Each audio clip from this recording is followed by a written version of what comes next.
उनसे यही अपेक्षा करता है कि मेरी संतान अच्छी बने, बड़ा बन के परिवार का नाम रोशन करें, दुनिया में नेक काम करें। और नेक काम करेगा, जब बड़ा आदमी बनेगा तो उनको इज्जत मिलेगी, सम्मान मिलेगा, मन में खुशी होगी।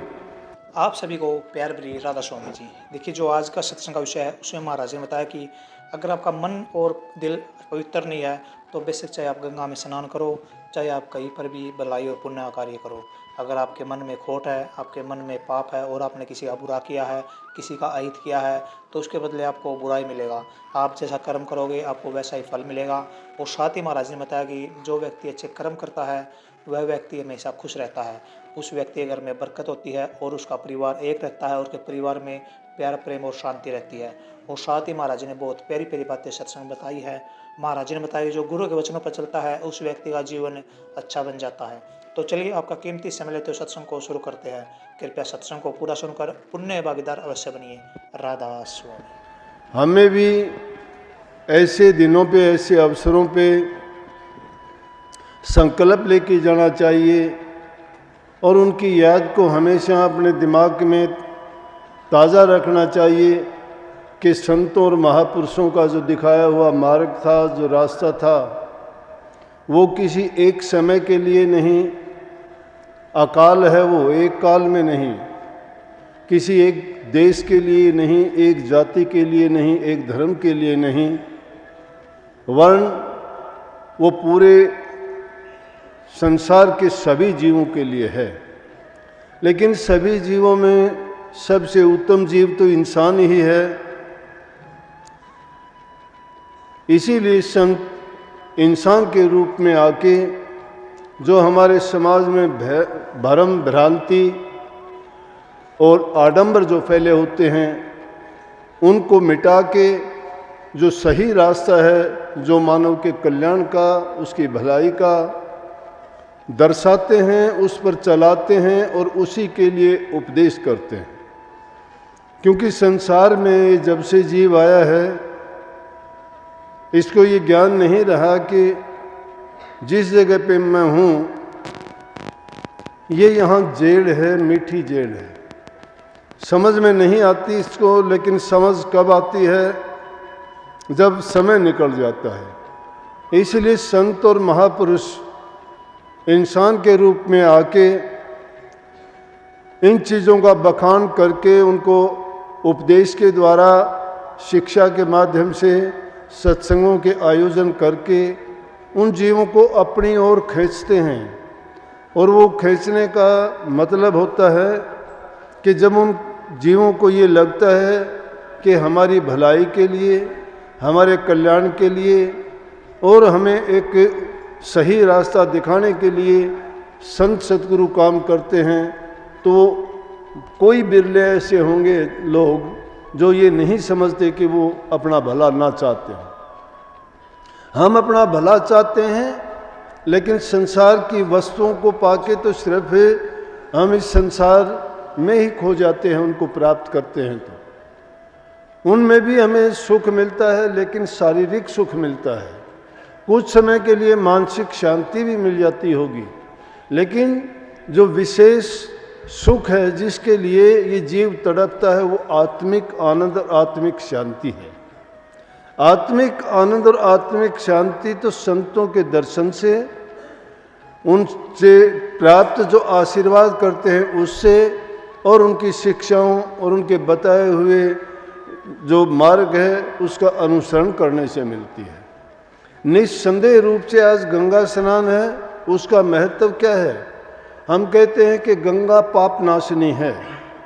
गंगा मैया में जो स्नान करके आते हैं तो हमारी आस्था कभी से ये है कि हमारे पापों को हमने धो डाला उसमें स्नान करने के। उसके भी विशेष अवसर निर्धारित किए गए हैं कि किस मौसम में, किस दिन में उस गंगा मैया में हम जाके स्नान करें और अपने पापों को धो डालें।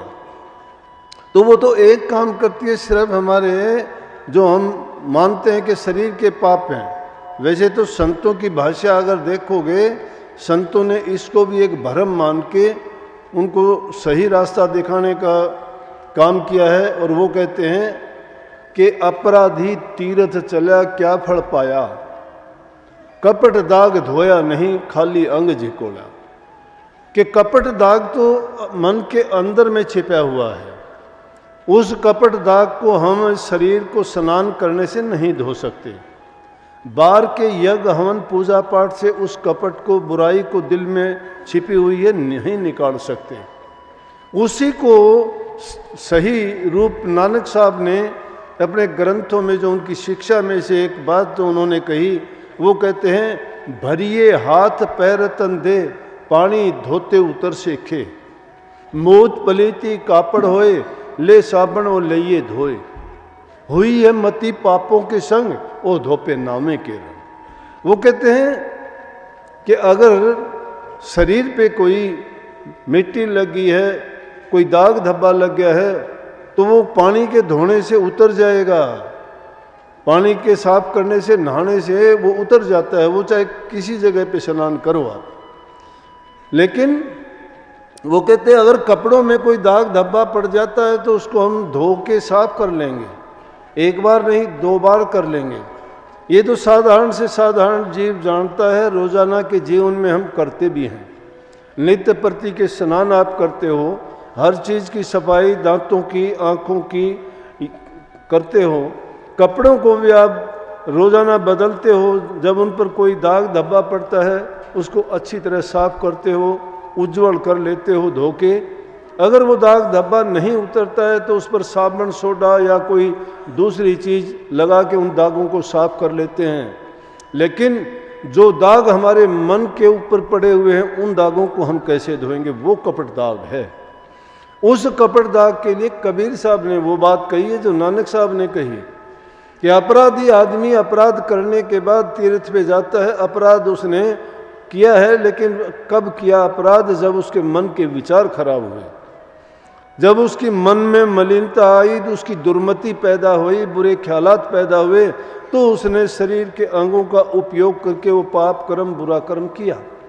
लेकिन स्नान जब जाके कर लिया तो वो तो अगर बाहर उसको कोई धब्बा लगता तो वो तो साफ हो गया मानते हैं, अगर हाथ में खून लग गया वो साफ हो जाएगा, और कोई मैल उसके शरीर पे लगी वो भी साफ हो जाएगी। लेकिन जो मन की मलिनता थी, मन में खोटे मंदे विचार जो उसके आए थे, जिसके कारण वो पाप करने के लिए तैयार हुआ, उसको उस पानी में साफ करने से तो साफ नहीं होता। इसलिए मैं ये तो नहीं कहूँगा, लेकिन हमारी पुरानी आस्थाएं हैं, उस गंगा में स्नान करने से हम मानते हैं। जो कुछ भी नहीं करते, जिन्होंने ना गुरु से दीक्षा ली, ना उनकी शरण में गए, ना उन्होंने भक्ति कमाई, ना कोई दान पुण्य का कार्य किया, ना कोई परोपकार वो करना जानते हैं, वो अगर इन जो लौकिक भक्ति हैं ये करते हैं तो भी उनके लिए अच्छी है। ये उन्होंने टेक बांध रखी है, क्योंकि अगर वो ये भी छोड़ देंगे तो उनके पल्ले कुछ भी नहीं रह जाता है। और वैसे हमारे देश में जहाँ गंगा माई है, जहाँ गायत्री का जाप है, जहाँ गीता जैसा ग्रंथ है, जहाँ गाय जैसी हमारी माता है, गया जैसा धार्मिक स्थान है, इतनी चीज़ें होते हुए भी अगर हम उनसे लाभ नहीं उठाते हैं, उनके महत्व को नहीं समझते हैं, तो हमारा हिंदुस्तान में इस धर्म प्रधान देश में जन्म लेने का हमें फ़ायदा नहीं है। ये हमारे सौभाग्य की बात है कि हमारा जन्म उस देश में हुआ है जो पूरी दुनिया में धर्म की लिहाज से शिरोमणि है, सबसे उच्च है। यहाँ जीवों को वो शिक्षा, वो ज्ञान मिलता है कि जिसको प्राप्त करके और करनी करके संतों के संग से उनसे दीक्षा प्राप्त करके ये अपने जीवन की जो जन्म मरण का बंधन है, डोर है, उसको काट लेते हैं, अपने जीवन को सफल बना लेते हैं, बार बार इस काल और माया की मीठी जेल से छूट जाते हैं। मीठी जेल कैसे है काल और माया की? ये इसलिए है कि जिस संसार में हम रहते हैं, जिस योनि में हमें जीने के लिए मौका मिलता है, चाहे वो कैसे भी है, कितने भी उसमें कष्ट हैं, दुख हैं, आराम से जीते हैं। किसी भी योनि को आप देख लीजिए कि बुरे से बुरी योनि है, आप उनको छुटाना चाहोगे, वो नहीं छोड़ना चाहते, वो उसी में खुश हैं। अब उसी में खुश रहने के कारण भी हैं, लेकिन इंसान ऐसा है जो भले की, बुरे की, अपने हित की और दूसरे की बुराई की, जो ये भेद कर सकता है कि उसका हित किस चीज़ में है, जो ये जानता है मेरा हित इस चीज़ में है, तो वो जिसमें उसका नुकसान होता है, जिसमें उसको तकलीफ होती है, कष्ट भोगने पड़ते हैं, वो काम वो क्यों करेगा। इसलिए वो बड़भागी जीव हैं जिनको अगर अच्छे संस्कार पहले नहीं मिले या पिछले जन्मों के अच्छे कर्म नहीं किए हुए और फिर भी उनको संतों के दर्शन हो जाते हैं, उनका सत्संग सुनने का अवसर मिल जाता है या उनसे दीक्षा मिल जाती है। दीक्षा कहते हैं नाम को।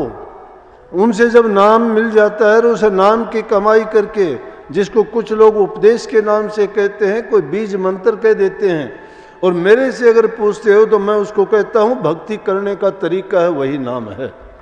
जो भक्ति करने का तरीका उनसे सीख जाता है तो उसका जीवन सफल हो जाता है और वो इस जेल से निकल जाता है।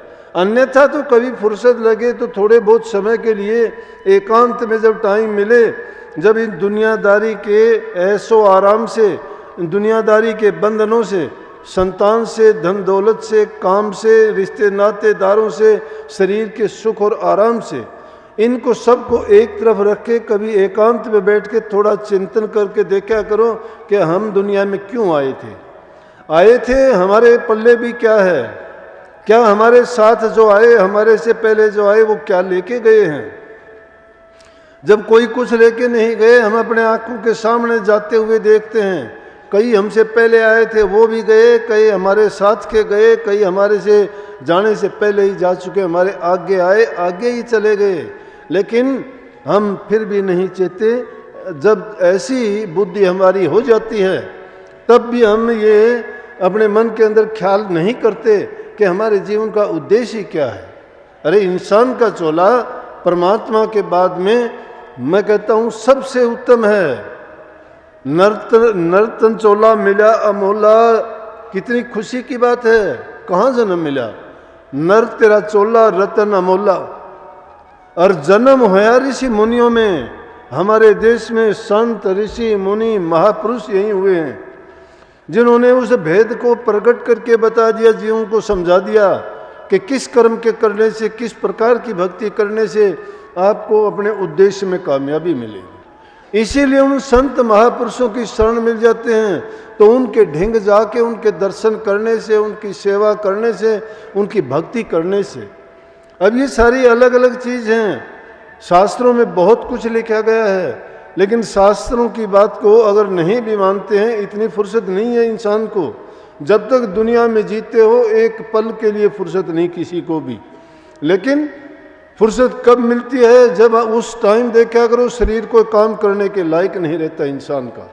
जो रोग और बीमारी आ जाती है वो किसी लायक जब नहीं रहता, फिर वो कोसता है, फिर उसको पता लगता है कि इंसान की शरीर की महत्ता क्या है। जब उसका कोई अंग भंग हो जाता है तब उसे पता लगता है कि किस अंग की कीमत क्या है। लेकिन जब तक वो सुखी है तब तक याद नहीं करता, ना प्रभु को याद करता, ना वो कि गुरु को याद करता, ना पीर को याद करता, और ना ही अपने कर्म फल को जांचता और परखता है। इसीलिए कही कि दुख में सुमन सब करे, सुख में करे न कोई। जो सुख में सुमन करे तो दुख काहे का होए। जो सुख में ये चीज समझ जाता है उसे दुख की कल्पना कर लेता है कि सुख है तो दुख भी आएगा। लेकिन जो सुखी है वो नहीं सोचते कि दुख आएगा। यही इंसान की भूल है और उसी भूल को संतों ने मिटाया है। संत अपने लिए नहीं बल्कि संसार के जीवों के लिए आते हैं। आज गुरु पर्व है। नानक साहब का 550 वर्ष पहले इसी धरा पर जन्म हुआ। पंजाब का इलाका था जब तो बड़ा, तलवंडी के आसपास में। आज जहाँ गुरुद्वारा बना हुआ है, जिसके लिए कॉरिडोर या बनाए गए हैं, वो पाकिस्तान में है हिस्सा। तो जहाँ जहाँ नानक साहब गए, एक जगह नहीं, अपने जीवन में दूर दूर की यात्राएं उन्होंने पैदल की। बाला और मर्दाना दो उनके मुख्य करके शिष्य थे। उनके 2 ही बेटे भी थे, लक्ष्मी चंद और श्री चंद भी। कालूराम जी पटवारी के लड़के थे वो। उनके पिताजी चाहते थे वो संसारी काम करें। हर पिता चाहता है अपनी संतान को अच्छा बनाना। उनसे यही अपेक्षा करता है कि मेरी संतान अच्छी बने, बड़ा बन के परिवार का नाम रोशन करें, दुनिया में नेक काम करें। और नेक काम करेगा जब बड़ा आदमी बनेगा तो उनको इज्जत मिलेगी, सम्मान मिलेगा, मन में खुशी होगी। यही संसार के नामवरी की चीज़ों के लिए करते हैं कि हमारा नाम हो, नाम रोशन हो हमारा। लेकिन इन चीज़ों से रोशन तो नहीं होता, पर दुनियादारों में उनको मान सम्मान मिलता है। उस मान सम्मान के लिए ही इंसान सब कुछ करता है। लेकिन अगर देखा जाए तो किस चीज़ से होती है असली चीज़? वंश या नंग से, किस चीज़ से चलता है? प्रभु की भक्ति से सारी चीज़ पूरी होती है। सत्संग को पूरा सुनने के लिए आपका बहुत बहुत धन्यवाद। हम आशा करते हैं आपने सत्संग को बड़ा ध्यान से सुना होगा। तो जैसे पहले सत्संग जी आपने सत्संग में सुना, महाराज जी ने बताया कि जो व्यक्ति गुरु के वचनों पर चलता है, जो व्यक्ति अच्छे कर्म करेगा, जो व्यक्ति अपने मन को साफ रखेगा और दूसरों की नीयत पर अपना मन नहीं डिगाएगा, उस व्यक्ति के जीवन में दुख नहीं आ सकते। वह व्यक्ति हमेशा खुश रहता है और उसके परिवार में प्यार आता है, समृद्धि आती है और एकता आती है। और साथ ही महाराज जी ने जैसा ही बताया कि हमेशा अच्छे कर्म करो, क्योंकि हम जैसा कर्म करेंगे हमें वैसा ही फल भोगना पड़ेगा। अगर हम बुरा कर्म करेंगे तो हमें बुरा मिलेगा, और अगर हम अच्छा कर्म करेंगे तो हमें नेक और अच्छा ही मिलेगा। और साथ ही जैसे महाराज जी ने बताया कि गुरु सबका भला चाहता है, इसलिए गुरु की आज्ञा में चलो, उनकी बातों को मानो, उनके वचनों को मानो। तो कृपया महाराज जी की बातों को आप अपने जीवन में अवश्य उतारिए और अपने जीवन को सार्थक अवश्य बनाइए। और साथ ही अगर आपको सत्संग अच्छा लगा तो कमेंट बॉक्स में राधा स्वामी लिखकर पुण्य भागीदार अवश्य बनिए। मिलते हैं जल्दी एक नए और बहुत ही प्यारे प्रवचनों के साथ। तब तक के लिए राधा स्वामी।